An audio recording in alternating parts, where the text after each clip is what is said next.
So good morning, everybody. I'm Éric Martel, the CEO of Bombardier. It is an honor for me to be here with you today and talk about something that is very important and dear to my heart, my company, which is Bombardier, and talk to you about what we're doing and where the company is heading to. I understand also that there's only me between you and your lunch, so I'll try to be brief and make it interesting. Okay, first of all, I just wanted to do a very simple introduction. I do get the question very often, who is Bombardier? Are you guys making trains, skidoos, and everything? So let's clarify that right from the start. It's very important. We did restructure the company in the last 2.5 years very significantly to become a very healthy company today that is called Bombardier still, but with a very clear focus on private aviation. We are well renowned around the world for our private aviation jet, like the Challenger, the Global, and of course we have a very significant business in services, and I'll talk later about defense. So we do have a business of about $6.5 billion US. We also have 15,000 employees all around the world. I'll talk about it also, how this is spread. But also I want you to keep in mind, we have 5,000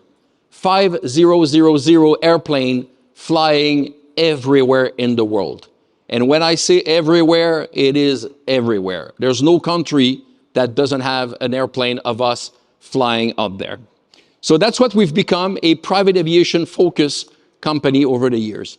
As I said, we are, of course, established. We have our airplane everywhere, but we do have also a presence. We have employees all around the globe. You can see on this map.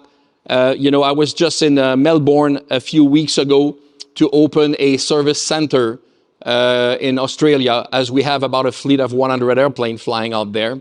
We have also quadrupled the size of our service center, and I'll talk about services, how important it is in our journey to in Singapore. So we have a presence in Tianjin, we're in Berlin. We just opened also London as a service center, and this afternoon, just between us, we are opening a new facility. I'll talk about it in a few minutes here in Miami. So our products are famously renowned. You know, if you start at the bottom with the Challenger, there's 2,000 Challenger, over 2,000 Challenger flying all around the world between the Challenger 600 family and 300 that became the 3500. And these products are renowned for their reliability. They are renowned, of course, for the quality of their design, the interior, and their performance. The same thing on the global fleet. We have 1,000 global flying all around the world. The global, of course, are the bigger airplane that can do more range. Just a little note here that the number is indicative, except for the Challenger 650. But if you look at the global and the Challenger 3500, it's indicative of the range the airplane can do in nautical mile.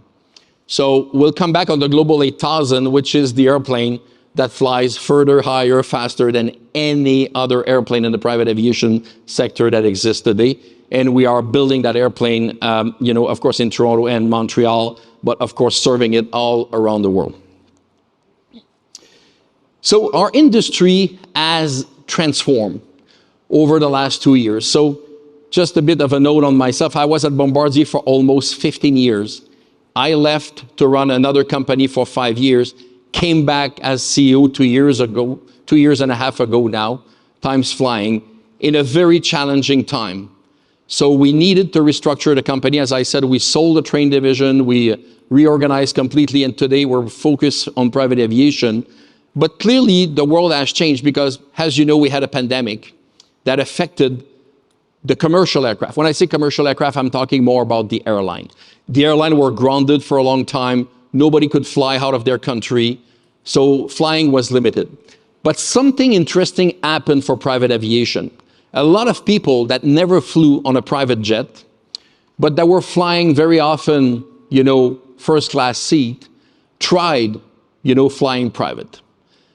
They didn't have to buy their airplane. You know that there is fleet operator out there. I'll name NetJet as an example, which is a known company owned by Warren Buffett.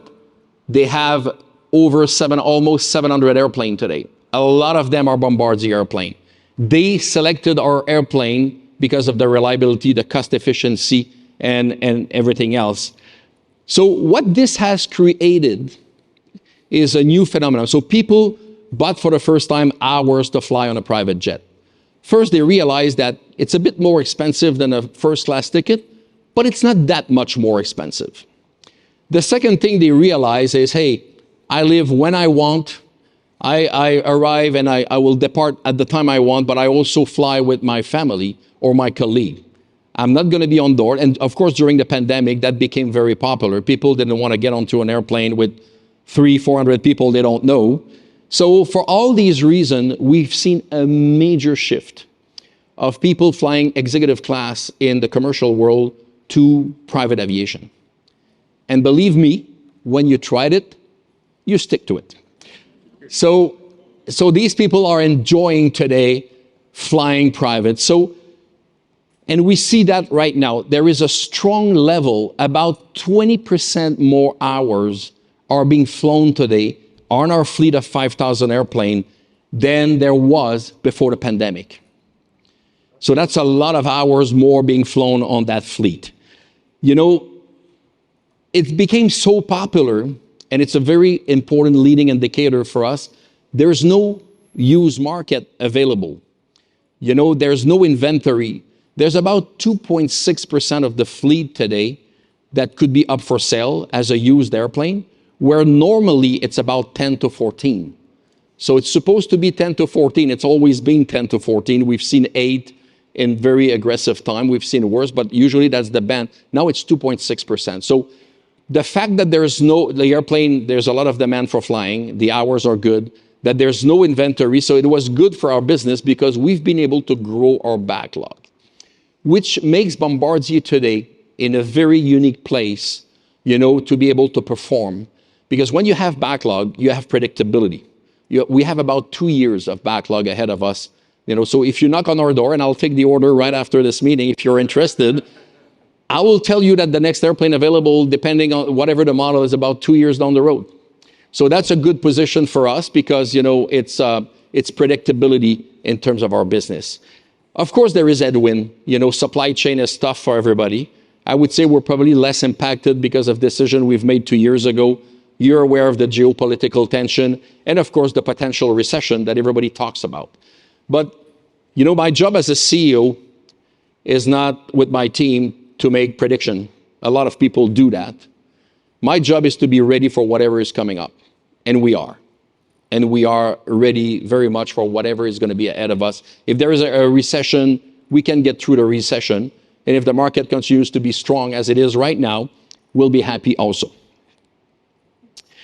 Our presence in the US has been growing and will continue to grow. We have almost 2,700 people in the US, and we do buy a lot of our product to build our jet. Yes, we do build a jet in Canada, but about $12.2 billion, you know, of goods in the last 5 years are coming from 49 different states. So pretty much the entire US, you know, economy is connected with us in a sense. So we have one manufacturing site. Actually, we are very proud. We do manufacture the wing that goes on the Global 7500 and 8000 in Dallas, in Red Hook, more precisely, with a very capable group of individuals over there. And we do have 5 service centers. And again, I'll talk about the announcement we're going to be making this afternoon right here in Miami. So it's very important that, you know, we talked about it because we just, you know, designed this year the Wichita site that is part of Bombardier, where we used to manufacture the Learjet. And by the way, we have 3,000 Learjet flying out there. And these airplanes, you know, 2,500, sorry, but we do support these airplanes. Even if we have stopped manufacturing them, we do support them in service because they're part of the 5,000 airplane flying. So Wichita this year became the US headquarters of Bombardier. And we are very proud because we have a very talented workforce in Wichita. We have, first of all, one of our biggest service centers is in Wichita.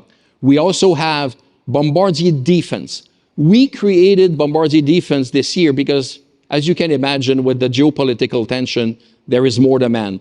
And Bombardier has always been building jet, So what we do, we take a Challenger or a Global or a Learjet in the past, we bring it down to Wichita, and we basically install surveillance communication equipment that we work with, I don't know, the US Army or the Navy or whoever is the customer. We do it in the US, of course, with all the different, permit and everything that are needed, and we install that equipment. And sometimes we modify the shape of the airplane. Look at the airplane, one of the airplane, you look at the new features, being added, to be able to put SATCOM system, telecommunication, thing that you need to put on site. When you do that, you modify the aerodynamic of the airplane. Only us as an OEM can do it, and reshape the airplane so that the airplane can fly. So we have a lot of airplane, and we've been supportive, of course, of the US quite a bit. We had 4 Global that have been flying in Afghanistan for many years, and we are building more with these capability. So we're very proud of doing it right here at the US headquarters in Wichita, Kansas. Also, so we mentioned that, so helping keep America and its allies safe. You can see at the bottom, that's an airplane called the Global Eye that we are making with the Swedish Saab, which is being, distributed around the world. That's a Global, and you look at all the different antenna that we've been able to put on it. So yes, we are committed, Bombardier, to use our product. And one of the reasons why the demand is increasing, you have to realize that people used to do it with much bigger airplane. But the equipment for communication and surveillance is becoming smaller and smaller. And they don't need that big airplane anymore. So they can use our Global, and on top of it, a Global, like you can see on this slide, flies at 51,000 feet. No other airplane can fly at 51,000 feet than the Global. On top of it, the speed is higher and the range is higher. So you can send that airplane on a mission for 10, 15 hours, and the Global is capable of doing these missions. So it's a very attractive product, actually, for the US military, as an example. Okay, let me talk about the Global 8000. We have the Global 7500 today in service. We just delivered number 120 something last week. The airplane is performing extremely well. We just started that was the flagship. It is the flagship of the industry. But last May in Geneva, we did announce that we were going to even go further. We're going to bring the same platform, make it capable of flying 8,000 nautical miles. That's a 17-hour flight, roughly. So this is a long, long, long flight. And a lot of people that are shaping the world very often need those tools. This is not just for people that are going on vacation. I can tell you the majority of our customers run global business. They need to be in Asia one day. They need to go to Europe the next day, back to North America. That machine will allow you to do that very efficiently. So the Global 8000, which will deliver in 2025, is the same shape of airplane of the 75, but flies 8,000 nautical miles, but also will fly 0.94 of supersonic speed, of sound speed, which is very close, to sound speed. In order to certify the airplane, we do have, for the FAA and Transport Canada, to fly the airplane about 7% faster. If you do the math, it means we had to fly supersonic. So I'll show you a video in a few minutes where you see our pilot about a bit more than a year ago now, walking in the morning, getting their briefing like any pilot do, walking towards the airplane, going to fly the airplane, and their mission was to achieve supersonic speed. The one thing important, no commercial aircraft, I'm not talking about military here, but no commercial aircraft have flown supersonic since the Concorde. No other airplane. So we were the first one to do it for a long time ago. And let me show you now the video of this in a few seconds. I'll let you guys start the video, please.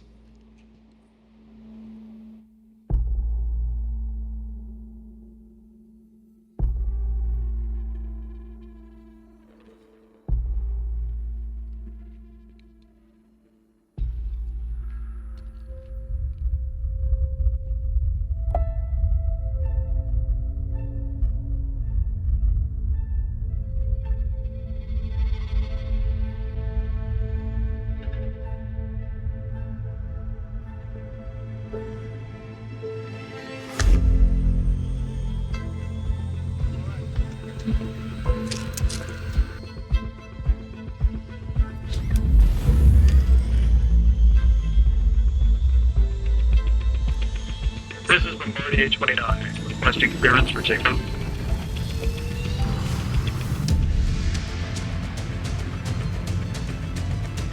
Target lock 1.01. You ready? Yeah, is ready. JT ready? Great. Green light. There's the lock. I could feel it. Definitely went lock 1 there. We're at 4-3. We're above bingo. Beautiful.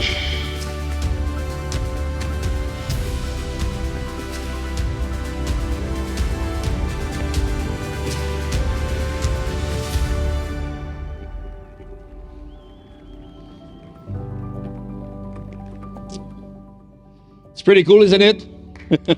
Thank you.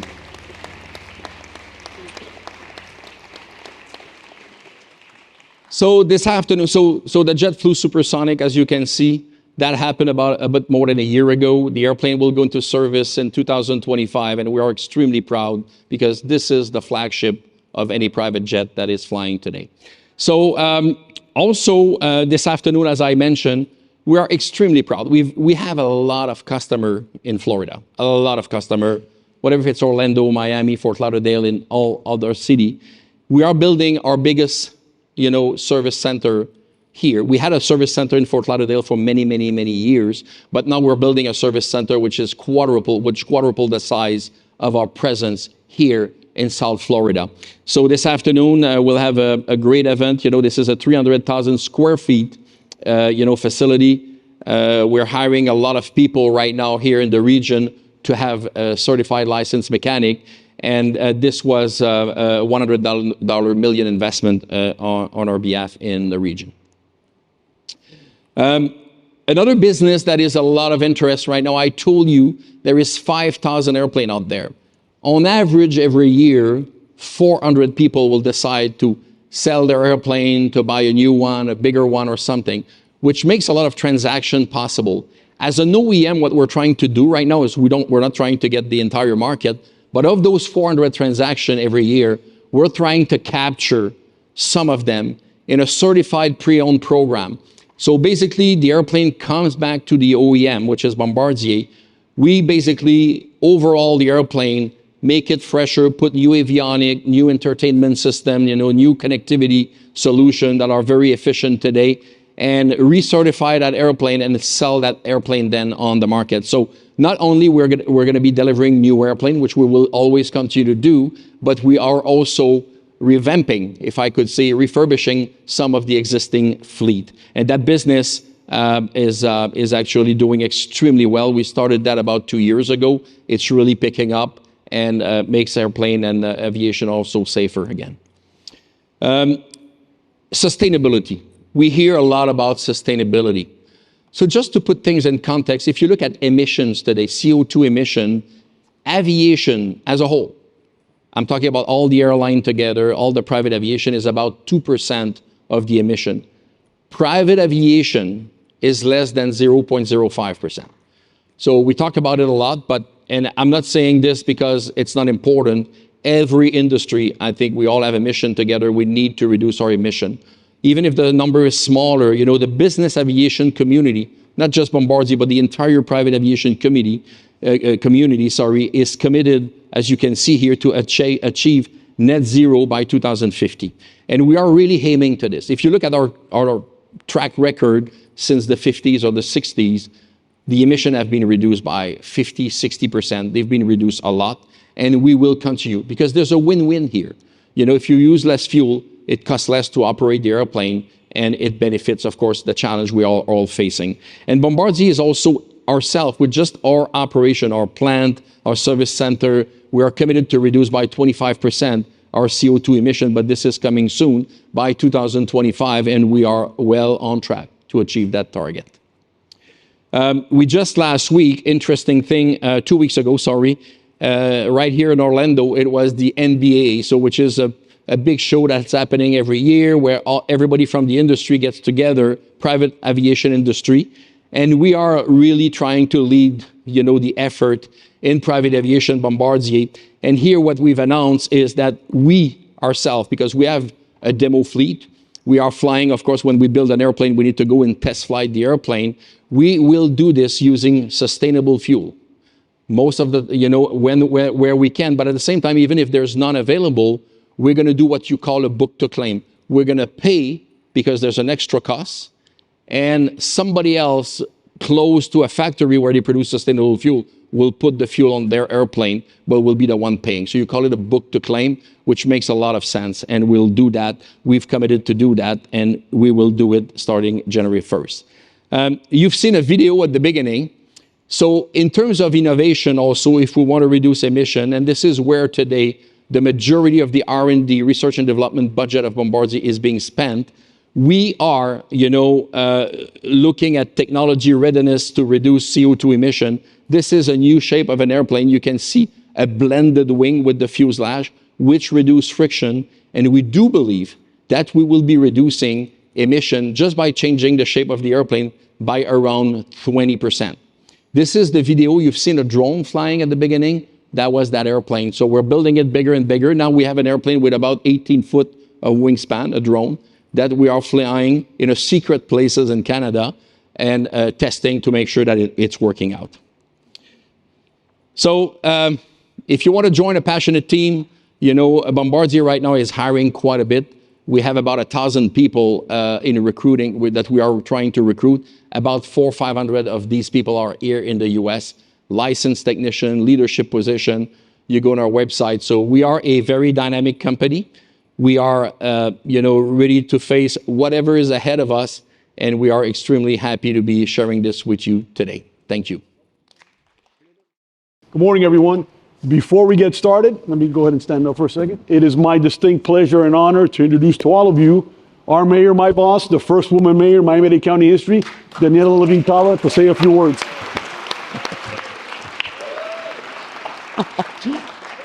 Well, hello, everybody. I'm really happy to be with you. I've just learned quite a lot of very interesting facts about the aeronautics industry, about which I know very little. I can assure you I would like to be one of those people that is relying more on the private aircraft. I can see their great appeal. That has not yet been my good fortune. But to those of you who are in the room, congratulations. Congratulations to Bombardier for all they're doing and the great team that is here. And clearly this is a growing industry and one that must be done resiliently. So very eager to learn more about that. And especially we welcome the new facility that will be opened officially today at the Opa-locka Airport. So very, very excited to have you be part of our family of aviation. And we have, of course, the best aviation director in the world, Rav Cutié.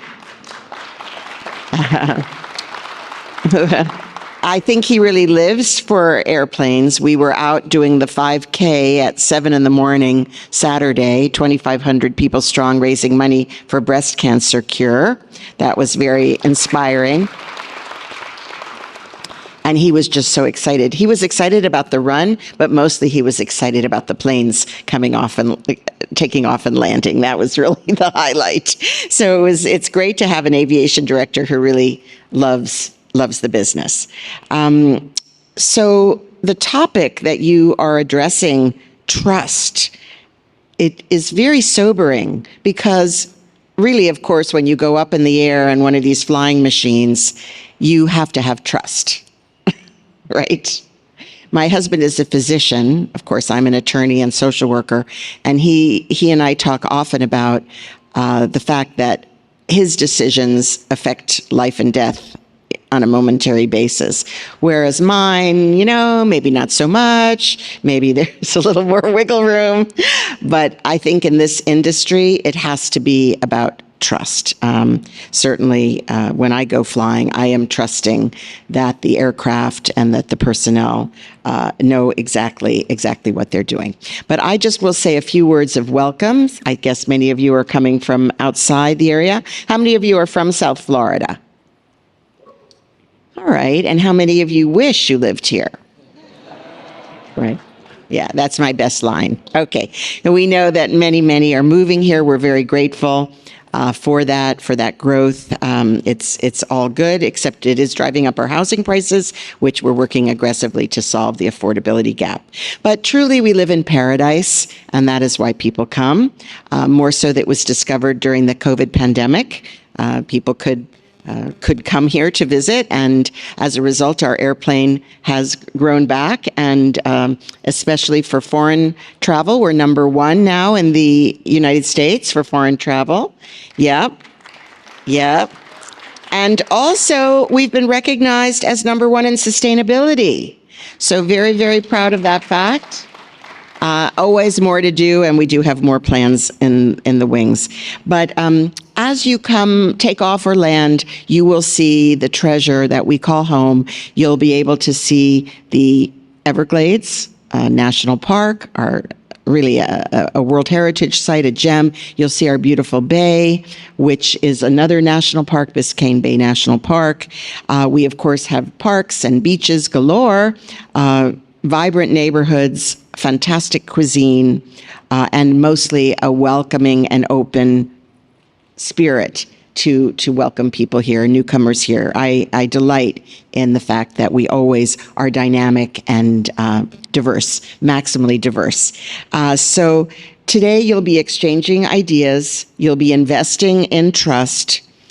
I have to say that for me, that is why I got into office, that I feel very strongly that our democracy depends on people trusting the government that they elect or is appointed.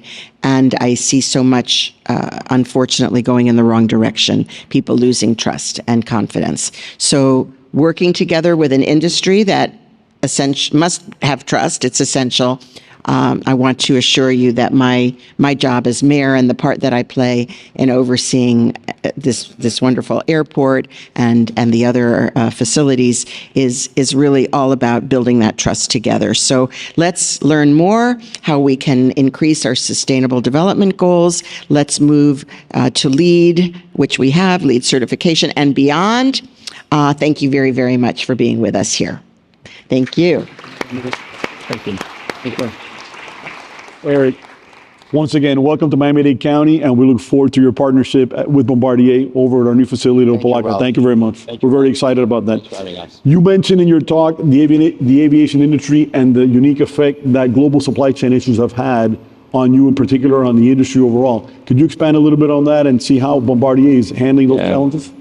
It's a unique situation. I've never seen that before, of course, and like many other in the industry. Clearly, you know, with the pandemic, there was definitely transportation challenges, but also the pandemic has created also people shortages. So I think both combined together have created a bit of a crisis in the industry. So probably the transportation has created a bit of a gap in the deliveries, but on top of it, you know, a lot of our suppliers have been affected because they've lost people. Some people retired, and very often very experimented people.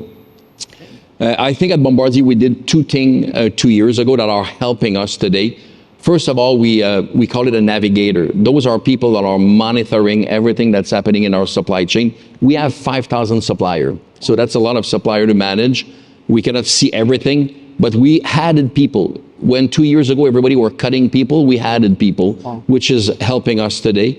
And the second thing is we also brought back some of the suppliers we thought were going to be in difficulty, financial or whatever, or losing a lot of people. We brought back work in our own site. So we took a little bit of control back, which has created job in our own facility. So all this together is I'm not saying it's easy right now, but we're probably less affected than probably other of the OEM.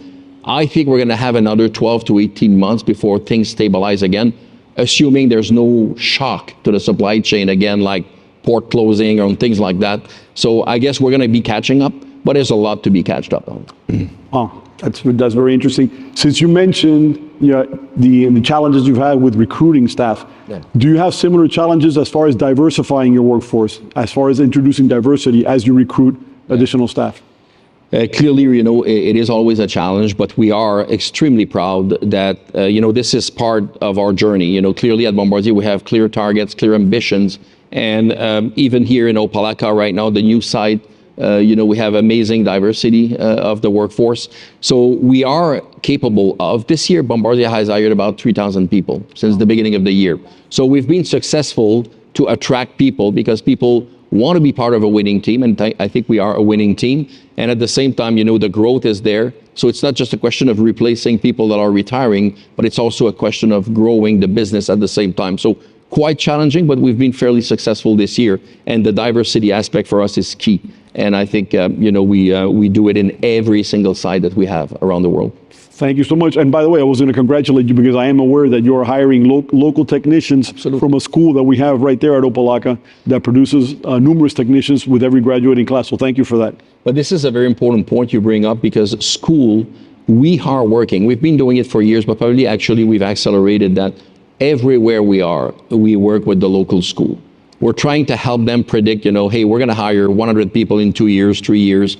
So, and we are working together, something right at the high school level to bring people to the school and then people that eventually, we're going to be able to hire in a few years from now. Our industry will grow. There's still going to be a lot of retirement, in aviation over the next few years. So it's very, very important and significantly important for us to feel that, that we have a little bit of grasp on this. So we're working with the school, at high school, getting certified technician or engineers or whatever, and then, these people will have a career with us.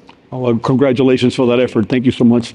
I remember in the presentation you mentioned sustainability and some of the sustainability initiatives that you mentioned. One was sustainable fuels, and congratulations for that. I know the industry is moving in that direction. Are there any other sustainability initiatives that your firm is moving forward with that you can tell us about? We see a very nice path right now at Bombardier to reduce by about 50%, the emission we're producing today. I don't still have, I'll be honest, a clear path to zero, but clearly there's a path to 50%. And it's basically divided in threefold. I already talked about sustainable fuel. Sustainable fuel today, if you use it, you can reduce by 25 to 30% your emission right away. The challenge with sustainable fuel, and the technology is there's nothing to wait for. The challenge is availability. There's very few airports that have the fuel available. And of course, it doesn't make sense to move the fuel, put it on a truck, burn oil to bring the fuel back. So there's a lot of challenge out there. You need to look at the total food chain when you do that. But there's also the engine piece. Okay, I will talk in a few minutes. But so the sustainable fuel exists, it's there. We need to make sure it's available more and more. The second part is the engine OEM, the one that are building the engine. They all work today. They can put about 25-30% sustainable fuel on the airplane. I think the next revolution will be when they can put 100 sustainable fuel on the engine. And I think some of them are they haven't proved it yet. There's no engine that exists that does that today, but I think we're on a path to achieve that. So that would be wonderful. The third leg is the one I mentioned. That's the piece that Bombardier control. We are working extremely aggressively right now with the EcoJet. So that airplane has flown. We had about a 3-foot wingspan, demonstrator a year ago. Now we built a bigger one. The results are very promising. So the engineers are saying 17 to 20% just by reshaping the airplane and improving the aerodynamic will help reducing the emission. So there's a clear path, and I think the industry is very aggressive working towards that. That's great to hear. That's great to hear. Since we're talking about sustainability and now growth, where your new facility is going to be, and we're going to open that this afternoon, we experienced at Opelika Airport last year a 22% growth overall in the growth of Opelika. As a matter of fact, Opelika, I believe, is the second busiest general aviation airport in the country after Teterboro in New York. So that explosive growth that we've seen in the business aviation and general aviation industry has been amazing, and we've experienced it here locally. What do you think the future holds as far as future growth for business travel, business aviation? We clearly see a path for growth in business aviation. I mentioned earlier, a lot of people have moved from commercial aircraft towards private aviation. And as I said earlier, and it's a true statement, when people have experienced flying private, it's very difficult to go back. So I guess private aviation is going to continue to grow.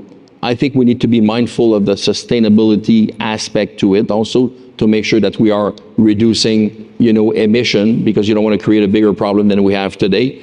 But I guess the industry, as I said, is behind that. But clearly, Hopalaka, actually we made that decision probably 4 or 5 years ago to come here. We're very happy with our decision to build a service center here in Miami, well located, with Fort Lauderdale and geographically well positioned. I think, to the point we've been able also to attract the right workforce. We've been working with all of you guys here to get it, to make it happening. So today is a big day because we're going to be out there, and it's a big facility. Probably, I think if my memory serves me well, it's the biggest service center in North America right now under the same roof. So we'll be having a strong presence here in South Florida. Well, you answered my fifth question, which was, with all of the facilities you have, as you mentioned in your presentation, throughout the United States and the world, why you chose Opelika, why you chose Miami-Dade County. You answered some of that already. I mean, obviously the geographical location, the local talent as far as technicians, etc. There's a lot of elements, and of course our customer presence. We have a lot of customers that live here. Okay, so that was important when we looked at it. Because what our strategy at Bombardier right now is to make sure, and we were not capitalizing on this, is people, if the OEM, like Bombardier, is available to maintain the airplane, right, they will prefer to go to the OEM. It's like if you have a BMW, and if there's a BMW dealer, you'll go to BMW. If there's no BMW, then you'll go somewhere else, okay? Sure. So now with the presence where our customers are based, plus, the airport availability, how we've been able to work, structure the agreement and everything, we look at it very long term. And of course, the ability to attract people is very important, because, without just a facility, without the people, you have nothing. So it's super important that we can have the talent that we need to do that. Sure. Yep. Well, that was my last question. And with that, I wanted to, on behalf of the Aviation Department, on behalf of our mayor, we are very, very excited about this afternoon and you opening up your new service center facility. We're very proud that it's the largest facility in North America, and we look forward to a long and healthy partnership with Bombardier as we move forward. Thank you so much. Thanks for your time. Thank you.